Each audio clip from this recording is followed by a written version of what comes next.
Reference editing for the video in this context can also be considered as a virtual outfit change realized through the video. So long ago, we tried LoRa training to accomplish such tasks. Moving forward, there are some integrated models, such as Cat Vision.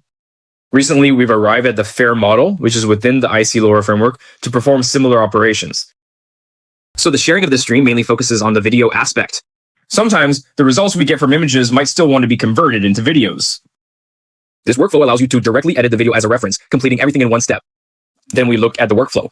I'm using the Runway app online comfy UI platform here. For reference editing of the video, our first step is to load the video. Then the original video I have here comes from the Silk Road and the St. Mios Autumn-Winter Fashion Show. The reference editing process that follows is something we're already very familiar with. It took a lot of effort just to extract the mask we referenced for editing in the video. Why do you say that? What we want to extract is the clothing portion from a continuous video. First, use background removal tools, such as Ban. The tool we're thinking of might be SAM2. But in my area, SAMQ's practice falls far short of the required standard. For this middle-aged man, it's often hard to fasten his collar properly with a tie, so our very strong SAMQ has managed to fix that. Finally, we found such a node, which was used earlier in virtual outfitting demonstration technology for image extraction. Moreover, we made many detailed subdivisions for the parts we wanted to extract. After I extracted this video, it's a complete mask video with no issues at all. Removing the mask video is the same as removing the mask itself. Both are meant to inform our model which areas we don't want to change. This reference editing process is actually one of the 7 processes I've been developing for VAC. So obviously for videos, we should input them into the input frames.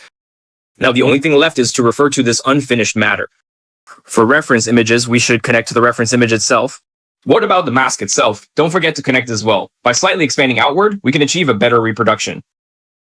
You can see the left image and the right video, which is almost a 100% reproduction. Very strong, and by now, this matter can be considered completely resolved. The essence of this process is a VAE workflow, and I'll load the VAE model separately. So for this large model, using a text-to-video model is appropriate, or even using FusionX's Phantom is also fine. After comparing so many groups, I found that the usefulness or differences of large models here aren't very significant. It's mainly relying on the VAE function.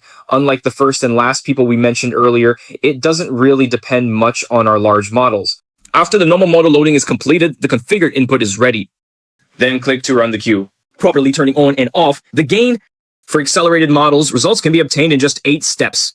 The entire process should run very quickly at this sampling stage, taking only 2 to 3 minutes.